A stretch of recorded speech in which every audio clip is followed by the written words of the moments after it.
Welcome to the Great Detectives of Old Time Radio from Boise, Idaho. This is your host, Adam Graham. In a moment, we're going to bring you this week's episode of Broadway's My Beat. But I do want to encourage you, if you are enjoying the podcast, to follow us using your favorite podcast software. Today's program is brought to you in part by the financial support of our listeners. You can support the show on a one-time basis using the Zelle app to Box 13 at greatdetectives.net. And I want to thank Benjamin and Karen for supporting the podcast that way. You can also support us through PayPal at support.greatdetectives.net. Thank you to John for supporting the podcast that way. And you can become one of our ongoing Patreon supporters for as little as $2 per month. And I want to welcome Formula Bruce as our latest Patreon supporter at the Detective Sergeant level of $7.14 or more per month. Thank you so much for your support. Now, from February 24th, 1950, here's the Ben Elliot murder case. Broadway's My Beat. From Times Square to Columbus Circle, the gaudiest, the most violent, the lonesomest mile in the world.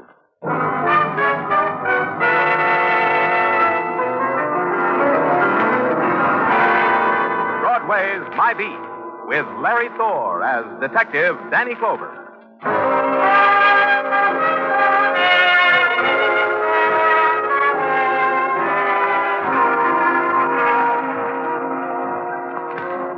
Broadway, where the fury of the night races against the time of dawn. It needs those hours to prove itself. The mob, the grinning faces, the voice that whispers. But hurry. Time's at your heels and the night lasts only so long. That's the word on Broadway. My Beat.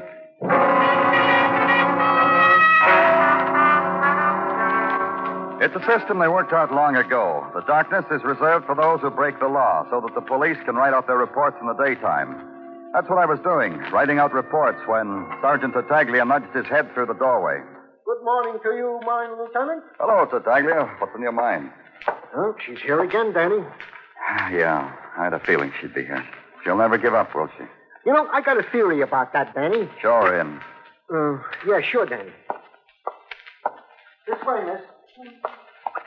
Are you going to help me, Mr. Clover? Are you? Don't send me away again. The girl who crossed the room and placed her fingers on my desk was slender. Her face seemed about to grow suddenly old. Her skin was pale, unveined, dead white. I've come back to ask you again, Mr. Clover. Sit down, Rhoda. No. A beggar who stands can keep some dignity. I like to think that anyhow. Maybe it's a lie. Rhoda. Did you say my name gently to show me you pity me? I don't want to be pitied. No, look, Miss Lynn, Danny was only trying Rhoda, listen to me. Listen. Yes, I'll listen.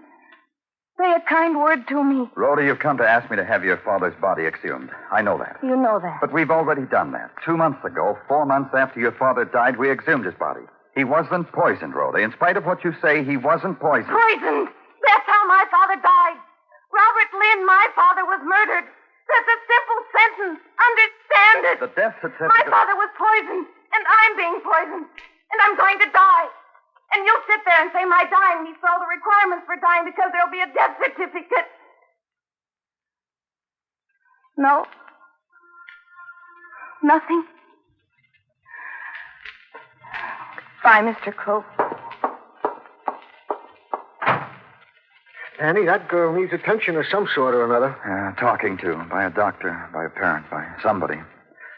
Where does she live, Tartaglia? In a combination dentist office and living quarters on 147th Street, 1612, with her mother and stepfather. Stepfather? Yeah, her mother got married again. Hey, this mother must like dentists. The husband who died was a dentist. Now husband number 2, one Bernard Burke, turns up also to have a talent with the drill. Hey, you going up there, Danny? Like I said, Rhoda Lynn needs talking to by somebody. The place where Rhoda lived was a soot-crusted 5-story apartment building of yellow and pockmarked brick. It stood on 147th Street, just around the corner from where Broadway tries to be suburban. And it had two things, an open court to grab onto whatever light and air that was left over. And the kids bouncing a ball against a brand new gilt-lettered sign that said, Bernard Burke, dentist.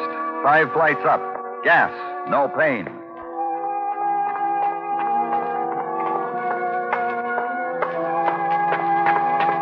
As I rounded the turn on the 4th floor, I heard a door close above me and steps starting down.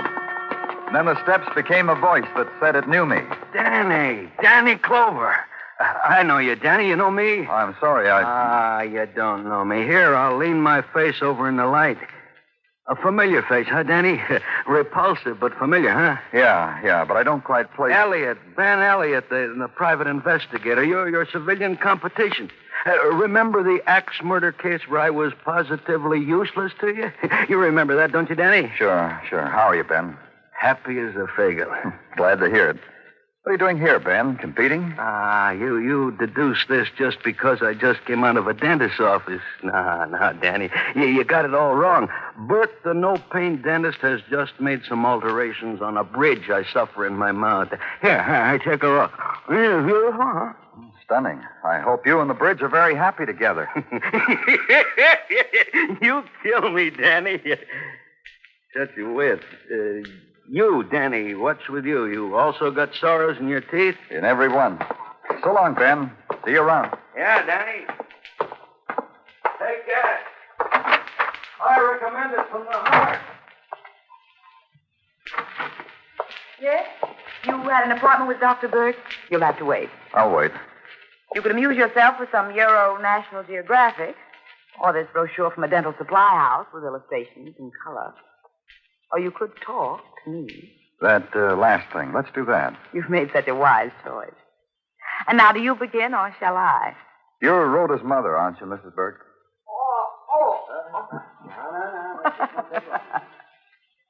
Men are such babies about pain, aren't they? And my husband is such a dental dentist. You're Rhoda's mother. Yes, I'm Rhoda's mother. And Dr. Burke's assistant and wife.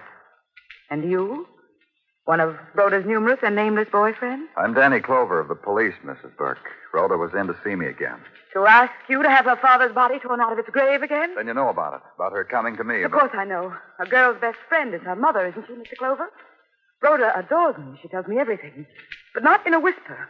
In a scream. Like what? What does she tell you, Mrs. Burke? That I murdered my first husband, her father. That I'll murder her. That I... Oh, she's such a sick little girl. So sick. We try to help her, but we can't. She won't let us. The sickness that drains all the sweetness out of her. Sick. She's not like a mother's child at all. She's always so pale, Mrs. Burke. Have you had her to a doctor? Rhoda? Do you think she would let me take her anywhere, do things for her, tell her what she should do, when she thinks that terrible, ugly thing about me? Answer me, Mr. Clover. I just ran into a man, Ben Elliot, a private investigator. What was he doing here, Mrs. Burke? You just go on home, Mr. Raymond. Put a nice pack on it, and here's some sample aspirin. Take 2 every 2 hours, and a hot and cold applications during the night. You'll feel like a new man.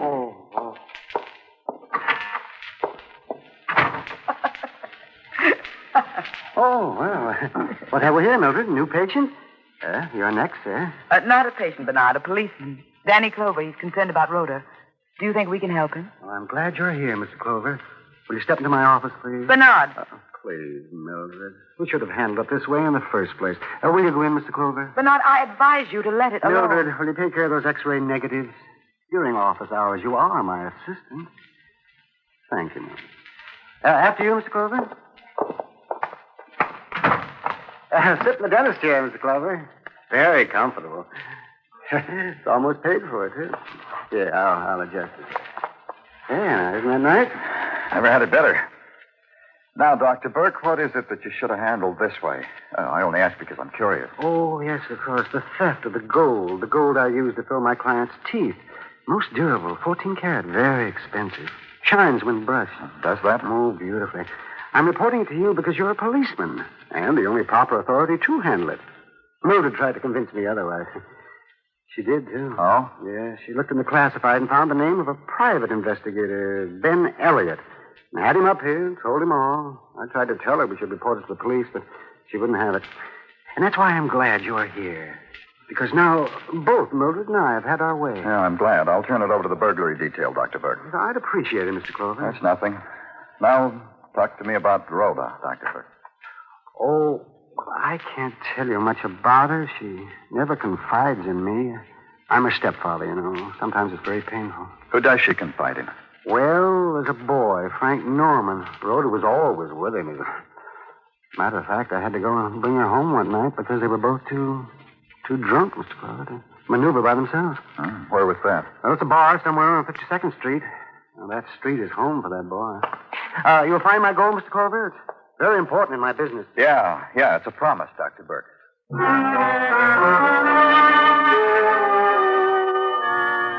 The bars of 52nd Street wink at you. It's a special kind of wink, mechanized in chrome, and the tubular neon offers a variety of colors. The decor is sleek, the prices pegged to suit your individual needs, and the invitations are but irresistible. So I bar hopped, looking for a kindred spirit named Frank Norman. It took quite a while. Then, near 10th Avenue, there was a place where the decor had crumbled just a bit, where a jukebox sold background music to emotions, also crumbling. The bartender waved me to the back of the room, toward a boy sitting there, considering what dreams are to be found in the bottom of a shot glass. I touched his shoulder. Hi. And I don't know you. I'm Danny Clover. Mind if I sit down? Goes like this, Danny. As a tyke, I was unloved and unwanted. I was left to consider the forever moon and the howling wind and garbage. Mm-hmm. That's it, Danny. Precisely and with poetic embellishments. My life for a drink. Buy it, Danny. Go ahead, buy it. Yeah. Waiter.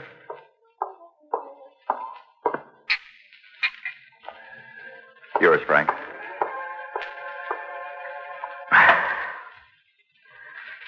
And I have another version, also for the price of a gin, and a brandy version that fills me to think about. But I'll sell it, too. That one, it includes Rhoda Lynn, huh? Who are you? What do you want? I said it once. Danny Clover, police. You didn't say the last part. All you said was Danny Clover. And all you did was buy me a drink. Police. I'm pure, Danny Clover, police.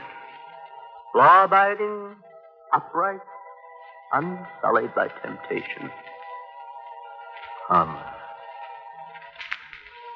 What about Rhoda? What about Rhoda? Is this? She's dying. She sent me away because she's dying. Sent me back to the garbage. She's dying. Dying? How do you know? Death sits on her shoulder and whispers to her, can't you tell? I can tell. I loved Rhoda when she wasn't dying. That's how I can tell. What about her mother? Does she know? Her mother? Mildred Burke. Yeah. What about her? She married a man 3 months after her husband died. That's a complete biography of Mildred Burke. That explains her. It explains everything about her. Well, that's her privilege. There was even a brother of yours. You are a detective, aren't you, Danny Clover? Another detective? Ben Elliot, maybe? Ben Elliot. He was detecting for her even when her first husband was alive. You look surprised. Don't look surprised. Go up to the bartender, give him money, tell him it's for me. Tell him my wish is his command. I stood there for a moment longer, watched him till his voice blurred and his eyes sought something far away. Then I left.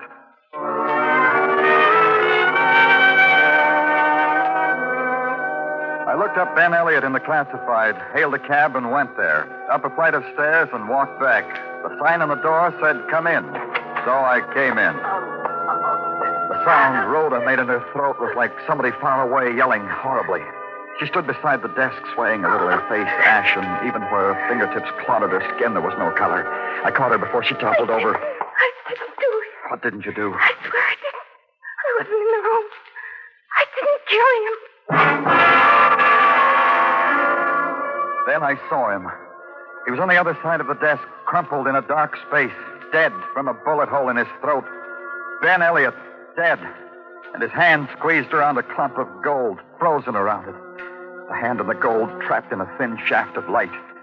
And the girl stirred in my arms, and the scream that was imprisoned there tore itself from her throat.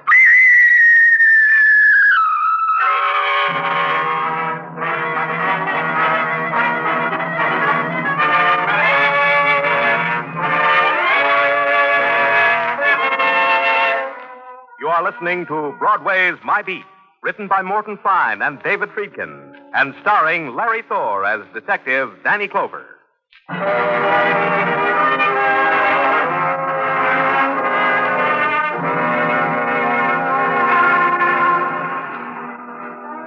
There are many things about Broadway. It has its own private set of values, for instance. It measures the essence of a man's life in terms of light and darkness. Big man, so many Mazda bulbs, so many yards of neon to scream his name into the screaming night. Little man, his apportioned share of darkness. Like a spectacular with burnt-out bulbs whispering into nothing. Ben Elliot was a little man. His only claim to distinction that he died holding a fistful of dentist's gold. There was another thing. His murder was attended by a girl, pale and shrieking as death itself. I had to know a lot of things about her. Dr. Sinsky filled in a few. A very sick girl, Danny. So sick I can't tell you. Well, try, Doctor. Try to tell me, anyway. She's dying, Danny, of a rare type of pernicious anemia. So rare I had to call my old professor at Columbia to find out what it was. He called me a numbskull, then the Latin word for schlemiel, and then he told me. What type is it? You wouldn't understand. You're a fine type fella, Danny, but excuse the expression, you're also a layman. Some diseases are so mysterious, a doctor likes to keep them to himself. Wear them in good health. What about the poison? Did you find any evidence that she's been poisoned? None whatsoever. Only the toxic condition that the anemia itself sets up. Can I be so bold as to offer you some advice, Danny? I've got my own doctor. No. This isn't medical, Danny. It's the milk of human kindness. If you've got nothing on this girl, this Rhoda Lynn, then let her go. Let her die in peace and dignity. Because she's dying, Danny. Take my word for it. Got Rhoda Lynn out here, Danny. Want to talk to us some more? Yeah, bring her in, Muggavan. Come on in, Rhoda. Sit down, Rhoda. Would you like a drink of water or anything else? I just want to sleep. I just want to lie down somewhere and go to sleep. Can I go home, Mr. Clover, to my father's room? I've slept there ever since he died. Rhoda, why were you in Ben Elliot's office? I told you. How many times do I have to tell you? I went there because I thought he knew something about my father's murder. I wanted him to help me. You still believe your father was murdered? Yes. Yes. Oh, leave me alone. Leave me alone. Please, Miss Lynn, please. Here, take this. That's a good girl. Mr. Clover is only trying to find out the truth. I've told him so many times. He won't believe me. Try me again, Rhoda. When did you first think your father was being poisoned? Right after Dr. Burke, Mildred's husband. My stepfather became my father's partner. That's when she began to kill him. I hate her. Miss Lynn, easy, Miss Lynn. And you went to Ben Elliot because you thought he knew your father had been poisoned, or could help you find out. Yes, I've told Then you. you killed him because he laughed at you, because he'd have no part of what you were thinking. No, I didn't kill him. I didn't. Where's the gun, Rhoda? Where's the gun you killed Ben Elliot with? Danny. What do you want, Muggavan? About the gun. Boys went over every nook and cranny and hole in Elliot's office. No gun. We looked outside in the street, in the alley. No gun. We even toyed with innocent bystanders. No gun. We checked where they sell guns. None was sold to Rhoda. No gun. Dr. Sinsky. Yes, Mr. Clover? See that Rhoda gets home. Take care of her. Give her something to give her the sleep she wants. Thanks, Danny. Come along, Miss Lynn. You're in for a nice, good rest. You'll enjoy it. You look like a fatuous puppy, Muggavan. Stop it before you lick my hand. Hard-hearted Danny of the police. What did you find on Elliot? He liked gold. Gold meaning money. In any shape, size, or form. As a matter of fact, he deposited same in banks. 3,000 here, 2,000 there, 1,000 here and there. What do you know? The penniless Ben Elliot.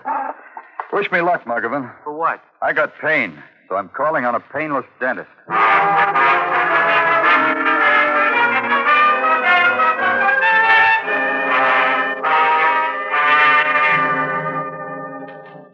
Let me compliment you, Mr. Clover. Where did you find the gold? In a dead man's hand, Dr. Burke.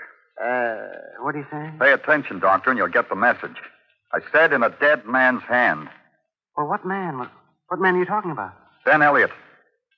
Who? You're doing it again, Doctor. Ben Elliot, a dead man who tried to take it with him. $200 worth of gold. But of course I know you're lying.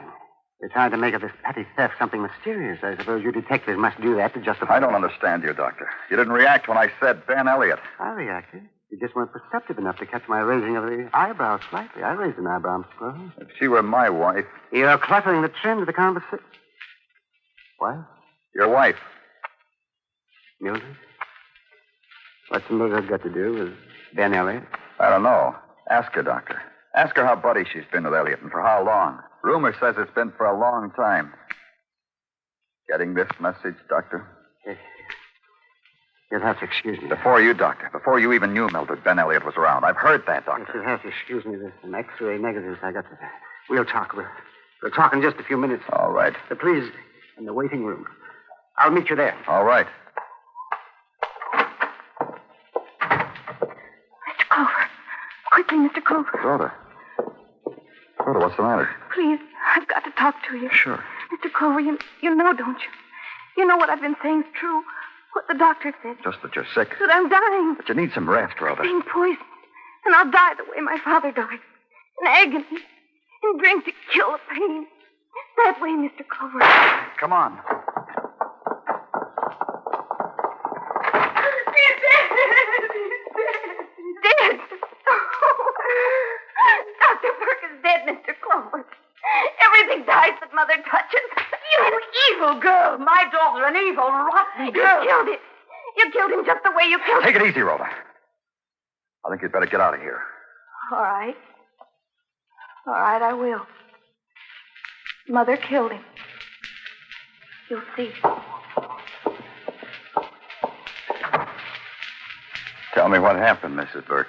Well, I don't know. I don't know what happened. Did you kill your husband? Are you mad like my daughter is mad? Look at him. Dead. My husband's dead. His weakness is death. The gun in his hand says that. Yeah. Could have been suicide, all right. Powder burns. Attitude of his body. Just this. How did you happen to get here before I did? Because you were further away. You were down the hall. I was in the next room. Yeah. What would Dr. Burke want to kill himself for? Who knows the inner turnings of a man's mind, Mr. Clover? Maybe his wife? I did. He was a weak man. I've said that. Yes, you did. Which means you've told me exactly nothing. You'll have to tell me a lot more, Mrs. Burke. Ask me something. I will. First, we got to make this death official, Mrs. Burke. There'll be photographers and print men and a coroner cluttering up your house. But you won't mind that. A woman like you doesn't mind anything, does she, Mrs. Burke?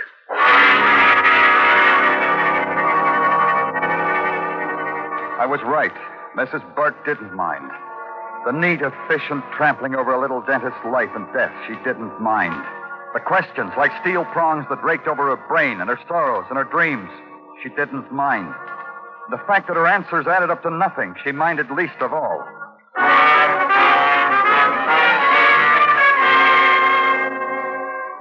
At headquarters, I slept until the reports and analyses and photographs had been cataloged and filed and stacked and restacked and mulled over. Slept until Sergeant Gino Tartaglia had watered them down. Well, you may awake now, Danny. I have digested everything and watered it down to simple terms even a child could understand. Did a call come while I slept, Tartaglia? No, Danny, no calls. You expecting one? From Rhoda Lynn. I made her promise to call me. What have you got? A big pile of nothing, Danny. The technicians from Technical say it is extremely possible that our dentist did indeed and to wit commit suicide. Oh, they were very smug about it, Danny. What else? That question you asked me, the question of Dr. Sinsky? Uh-huh. He answers it in the affirmative. He says the X-ray thing is entirely possible. It happened here in New York 2 years ago. What happened here in New York 2 years ago, Danny? Danny Clover speaking. This is Rhoda, Mr. Clover. I'm calling you just as you told me to do. Are you in your father's room? Yes? You won't be going out again tonight? No, I won't, Mr. Clover. I'm going right to sleep. Hey, Danny! Danny, you can't leave me alone without I know what happened in New York 2 years ago! Danny!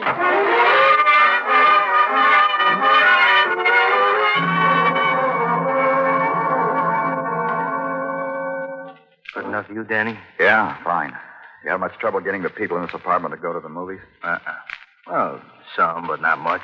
Everybody likes free passes. Watch that room across the air shaft, Muggavan. That's Dr. Burke's office. The dark room with the shade up? Yeah. I got a theory, kid. The only way I'll know I'm right is if we see another murder tonight. Oh. Huh? Like this. Go on the premise that Dr. Lynn was murdered. Dr. Lynn, the first husband of Mrs. Burke, the father of Rhoda. Go on that theory, Muggavan. Okay, let's.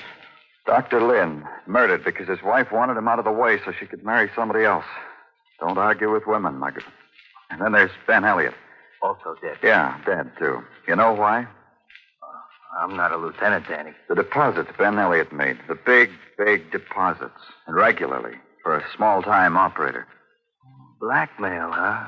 Ben was collecting. The theory says, yeah. The theory says he was bleeding Mildred Burke because he knew she killed her husband. Then Mildred Burke ran out of money. This Kanuka person, Danny, it's happened to me. Mildred, too. She tried to pay Ben with gold. A couple $100 for what she lifted from her husband. Ben sneered at it. Mildred killed him. A theory, huh? Yeah, quite a one. Only it's lousy. From me to you, I say it's lousy. What? The original premise. Dr. Lynn was not murdered, the books say. He died of anemia. Only I think the books are wrong. I think... Hey, Danny. Danny, the light just went on across the air shaft. Yeah, it's Mrs. Burke, huh? Yeah. Oh, what's she doing, Danny? Turning an X-ray machine around. She X-raying the wall? That, Muggavan, is a lesson on how to poison people without leaving a trace of how it was done. Duck, she's walking toward the window. Pulling down the blinds. Let's go. Yeah, I still don't get it. X-rays, they'll go through 8 feet of concrete. Rhoda's sleeping on the other side of that wall in the same room her father slept. Come on, hurry. Here, Danny. Yeah, don't knock. Just enter. Yeah, this one's locked. I said enter. Oh, you did? Who is it? Who is it, I say? What is the meaning of this breaking in? That machine, Muggavan, it's the thing that's killing Rhoda. Turn it off. Yeah, only I don't know how. Turn it off. Okay. Like that?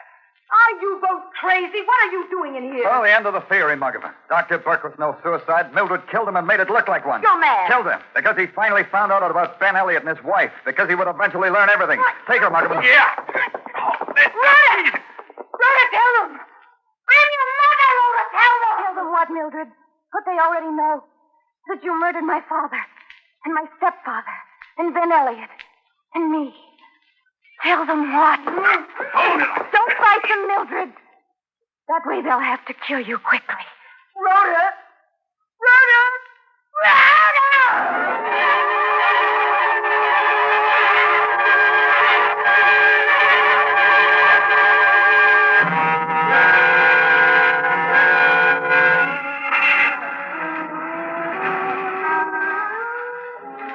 Broadway. It's the main trek through the jungle city. The wilderness of laughter and trumpet and the rasping sound of life inside the earth.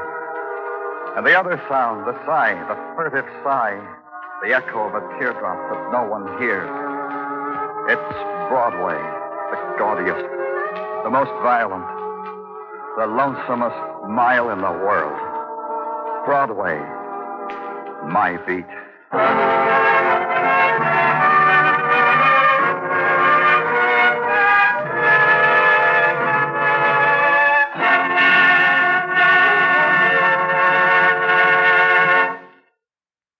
Broadway's My Beat stars Larry Thor as Detective Danny Clover with Charles Calvert as Tartaglia.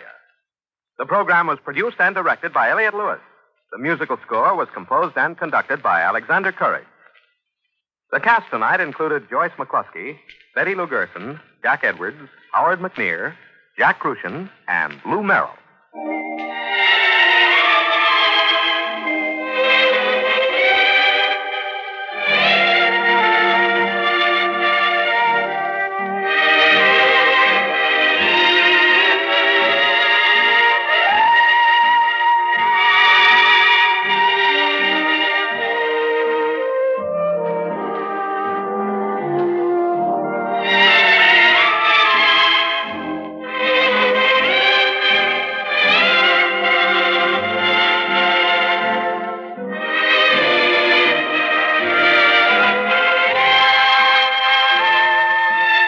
This is the United States Armed Forces Radio and Television Service.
Welcome back. A highly dramatic episode with a lot of emotion that, given the nature of the crime, is understandable. Now, even though, as I said, it's quite emotional, it's very different than the way this would be handled in a New York-based production, particularly if it was done by people like the Hummers. It seems a little bit more grounded and believable, which I think makes it more impactful to my ears.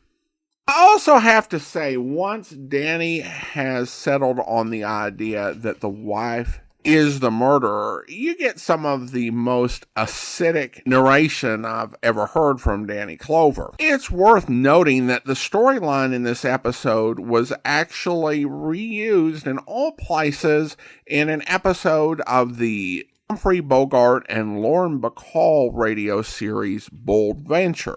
Now, I will say that this is one of those episodes where I'm a little bit skeptical of the murder method.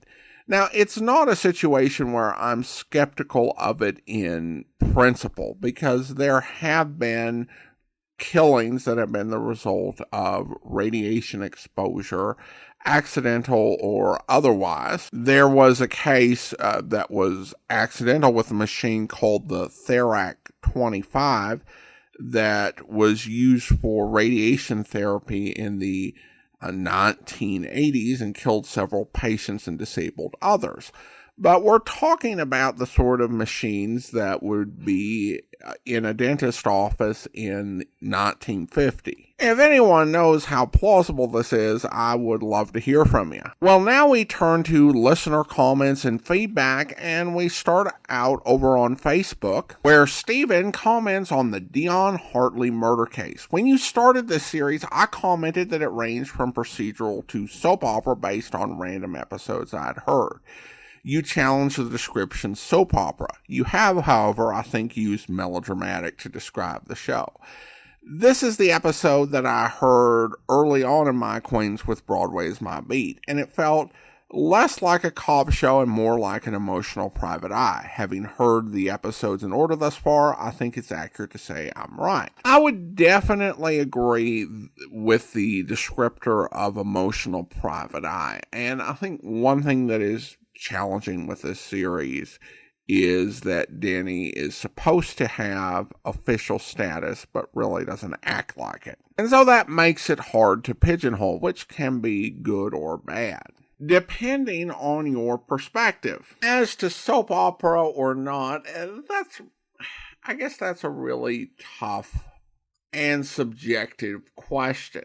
I think that qualitatively it is really different than something like Mr. Chameleon, and I think that makes it a bit hard for me to say it's a soap opera. Although after a plot like this week's, I think I don't want to get into an argument with somebody who says it is. But thank you so much. I do appreciate the comment. And then we go to Spotify, where we have a comment from Frank E., who writes, I think this is my favorite episode of Broadway's My Beat so far. The Dion Hartley murder case is great. Then we go to YouTube, where regarding Nick Norman's Santa Claus, Betsy writes, thank you, I enjoyed this episode. Then we have some comments from Mechanic6682 regarding the Julie Dixon case.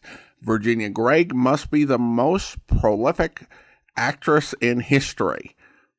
She probably was in Hollywood. It's kind of hard, particularly when it comes to radio, to be precise because there were multiple cities and each had their own radio cultures, and I think that there's also far less of the New York and Chicago old-time radio.